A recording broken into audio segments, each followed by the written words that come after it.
जैन दोस्तों, Vande Mataram. Supreme court का एक और अब बड़ा आदेश chief justice of India B R. Gavai के लिए अब दोस्तों आलोचना का सबब बन चुका है। लोग कह रहे हैं कि अगर वही फैसला योगी आदित्यनाथ की सरकार ले तो वो तानाशाही हो जाता है कोर्ट की नजर में, और अगर गवई साहब की कोर्ट वही फैसला ले तो फिर वो कानून का राज कैसे हो सकता है। ये दोहरी नीति क्यों? उत्तर प्रदेश के मेरठ में चले बुलडोजर ने राजनीति को अब एक बार फिर से गरमा दिया है। लेकिन दोस्तों, इस बार ये बुलडोजर जस्टिस का कोई राजनीतिक नाटक नहीं, दरअसल सुप्रीम कोर्ट का सीधा आदेश है। हां दोस्तों, वही सुप्रीम कोर्ट जिसके मुखिया ने कभी ऐसी कार्रवाई को अन्यायपूर्ण बता करके रोकने की बात कह डाली थी। मेरठ की सड़कों पर चले इस बुलडोजर ने न सिर्फ अवैध निर्माण को नेस्तनाबूद किया, बल्कि पूरे देश के कानूनी बहस को दरअसल एक नया मोड़ दे दिया है। क्या यह न्याय की जीत है या फिर कानून की दोहरी तलवार का खेल? और दोस्तों, यहां पर सिर्फ बुलडोजर नहीं चला, बल्कि तकरीबन 67 अधिकारियों के खिलाफ में केस भी दर्ज करवाया गया है। इस रिपोर्ट में दोस्तों हम कोर्ट की दोहरी नीति की बात करेंगे और कोर्ट का ये एक्शन राजनीतिक अखाड़ा क्यों बनता जा रहा है, इसके बारे में भी हम विश्लेषण करेंगे। और आपसे भी गुजारिश है कि आपकी जो भी भावनाएं हैं, आपका जो भी ओपिनियन है, आप कमेंट सेक्शन में लिख करके बता सकते हैं। दोस्तों, मेरठ उत्तर प्रदेश का वो शहर है जो कभी मंगल पांडे की क्रांति की गूंज से गूंजा करता था। आज फिर से सुर्खियों में है, लेकिन इस बार बुलडोजर की दहाड़ से। शास्त्री नगर के सेंट्रल मार्केट में बसी एक पुरानी व्यावसायिक कॉम्प्लेक्स जो कि 35 साल पुरानी यादों का पिटारा थी, 22 दुकानों वाला ये एल आकार का भवन 288 वर्ग मीटर जमीन पर खड़ा था, जो मूल रूप से साल 1990 में आवासीय उद्देश्य के लिए दरअसल आवंटित की गई थी। लेकिन किस्मत का खेल देखिए, ये घरों का दरअसल सपना सा बन चुका था। बहुमंजिला बाजार, बिना नक्शे की मंजूरी, बिना हाउसिंग एंड डेवलपमेंट काउंसिल की छाप, बस अवैध इरादों से इसको जो है खड़ा कर दिया गया। और अब दोस्तों, सुप्रीम कोर्ट के सख्त आदेश पर पिछले हिस्से को जमींदोज कर दिया गया है।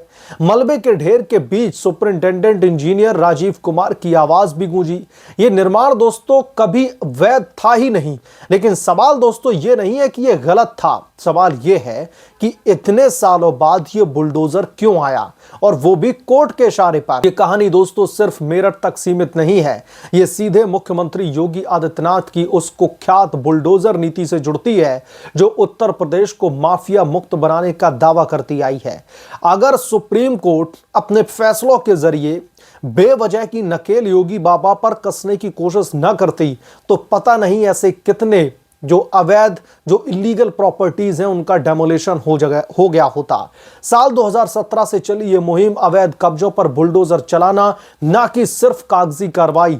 योगी सरकार का दोस्तों तर्क साफ है कि कानून का राज तभी कायम होगा जब सरकारी जमीन पर अतिक्रमणकारी साहब को घर दुकान के नाम पर लूटने न दिया जाए, गरीबों को न छेड़ा जाता, बल्कि बड़े माफियाओं और भ्रष्टाचारियों को निशाना बनाया जाता।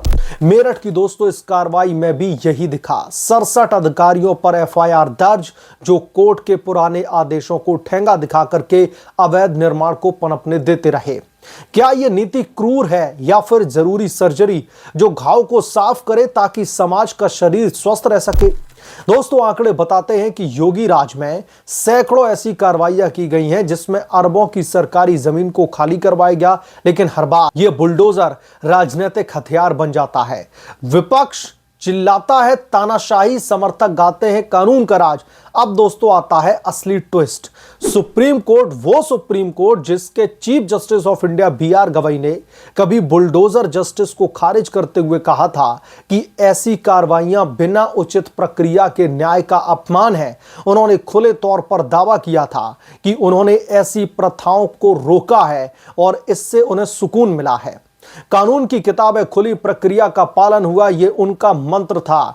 लेकिन दोस्तों, दिसंबर 2024 का वो फैसला, जी हां, मैं यहां पर उसी सुप्रीम कोर्ट के फैसले की बात कर रहा हूं। Chief justice of India B R. Gavai की अगुवाई वाली जो जस्टिस जे.बी. पारदीवाला और महादेवन की बेंच ने साफ शब्दों में कहा था कि अवैध निर्माण को विलंब, निवेश या फिर समय के बहाने वैध नहीं ठहराया जा सकता। इसको तुरंत तोड़ो, दोषी अधिकारियों को सजा दो, और बस मेरठ में बुलडोजर दौड़ पड़ा। क्या दोस्तों ये विरोधाभास नहीं है सुप्रीम कोर्ट के दो अलग फैसलों में? एक तरफ कोर्ट योगी सरकार की आलोचना करता है, दूसरी तरफ खुद ही वही रास्ता अपनाता है। या तो आप खुले पटल पर यह मान लीजिए कि आपको भी योगी का मॉडल भा चुका है, योगी जो करते थे उनकी नीतियों की आप भी सराहना कीजिए। क्या दोस्तों जस्टिस गवई अब इस पर चुप क्यों हैं? क्या यह कानूनी दुविधा है या फिर न्याय की कोई नई परिभाषा जहां पर कोर्ट खुद दरअसल एग्जीक्यूटिव की भूमिका निभा ले? यह घटना ने दोस्तों कानूनी जगत में भूचाल ला दिया है। वकीलों की बहसें गर्म हो गई हैं। क्या सुप्रीम कोर्ट की यह कार्रवाई बुलडोजर जस्टिस को वैध ठहरा रही है या फिर यह साबित कर रही है कि बिना कोर्ट के आदेश के कोई भी कार्रवाई अधूरी है? मेरठ के दुकानदारों की कहानी सुनिए तो दिल दहल जाता है। सालों की कमाई, परिवार का भरण पोषण सब कुछ मलबे में दब चुका है, लेकिन दूसरी तरफ वो 288 वर्ग मीटर जमीन अब शायद पार्क बनेगी या फिर गरीबों के लिए घर। ये तो दरअसल लोकतंत्र का एक सार है और तभी यह तय किया जाएगा कानून सबके लिए बराबर है, लेकिन लागू होने का तरीका। योगी सरकार का दावा है कि यह कार्रवाई गरीब विरोधी नहीं बल्कि भ्रष्टाचार विरोधी है और कोर्ट का फैसला इसकी मोहर लगाता है। दोस्तों देरी का फायदा मत लो। कानून का सम्मान करना मुझे लगता है सबको आना चाहिए। यह सिर्फ एक बुलडोजर की कहानी नहीं, यह पूरे सिस्टम की पड़ताल है। दोस्तों भारत जैसे देश में जहां पर शहरीकरण की होड़ में नियम टूटते जाते हैं, अवैध निर्माण आम बात हो चुकी है और हर शहर में अगर आप जाकर के देखें तो आपको ऐसी कई कॉलोनियां मिल जाएंगी जिसमें बिना मंजूरी के ये दरअसल कहीं पर भी घर बना करके खड़ा कर देते हैं। अधिकारी आंखें मूंद करके बैठे रहते हैं, आंखें बंद नहीं होती तो पैसे खिला करके आंखें बंद कर दी जाती हैं और आम आदमी फिर बाद में पछताता है। सुप्रीम कोर्ट का दोस्तों ये कदम एक संदेश है, समय आ चुका है सख्ती का, लेकिन सवाल बाकी है क्या यह सिलसिला जारी रहेगा? क्या योगी मॉडल अब राष्ट्रीय मॉडल बनेगा? और सबसे बड़ा, क्या न्याय अब मशीनों के हाथों में सौंप दिया जाएगा?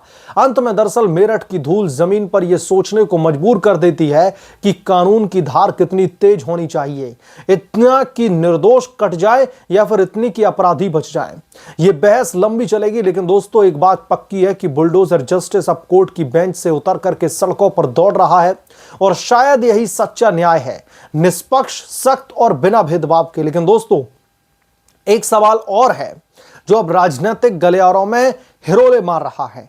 योगी बाबा के बुलडोजर जस्टिस से जो सुप्रीम कोर्ट को इतनी तकलीफ हो रही थी, अब वही सुप्रीम कोर्ट योगी बाबा के मॉडल को दरअसल अपनाता हुआ दिखाई दे रहा है। वही सुप्रीम कोर्ट अब बुलडोजर चलाने के आदेश पारित कर रहा है।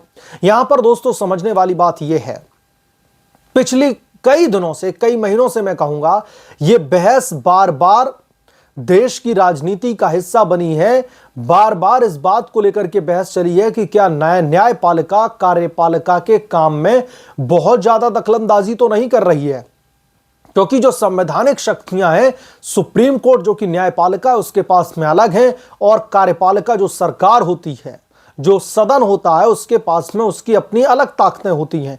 तो दोनों का एक दूसरे में, कार्यपालिका तो न्यायपालिका के काम में हस्तक्षेप करते ही नहीं है कभी, लेकिन न्यायपालिका का क्या कार्यपालिका में हस्तक्षेप करना अब बहुत ज्यादा नहीं हो रहा है और इसी की वजह से बार बार किसी भी सरकार की कोई भी जो नीति होती है, दरअसल वो कहीं ना कहीं एक बहस का मुद्दा बन जाती है, कंट्रोवर्सी में आ जाती है। अगर हम देखें तो उत्तर प्रदेश के मुख्यमंत्री योगी आदित्यनाथ ने तो ये खुले चैलेंज के तौर पर कहा था कि जिस भी प्रॉपर्टी के ऊपर बुलडोजर चलता है, जिस भी माफिया के खिलाफ में कार्रवाई होती है, प्रॉपर एक एक कानूनी जो स्टेप होता है दरअसल उसको फॉलो किया जाता है, बिना उसके ब्रीच किए ये कार्रवाई की जाती है। लेकिन लिबरल लॉबी को, विपक्ष को बहुत तकलीफ होती है, लेकिन सुप्रीम कोर्ट आकर के ज्ञान देने लगता है। सुप्रीम कोर्ट की तरफ से ऐसे फैसले आने लगते हैं जो लोगों को लगने लगता है कि योगी बाबा कहीं वाकई में तो जो है गलत तरीके से लोगों के घर तो नहीं गिरा रहे हैं, कहीं वाकई में खास तबके को टारगेट करके उनके घर तो गिराने का काम नहीं किया जा रहा है।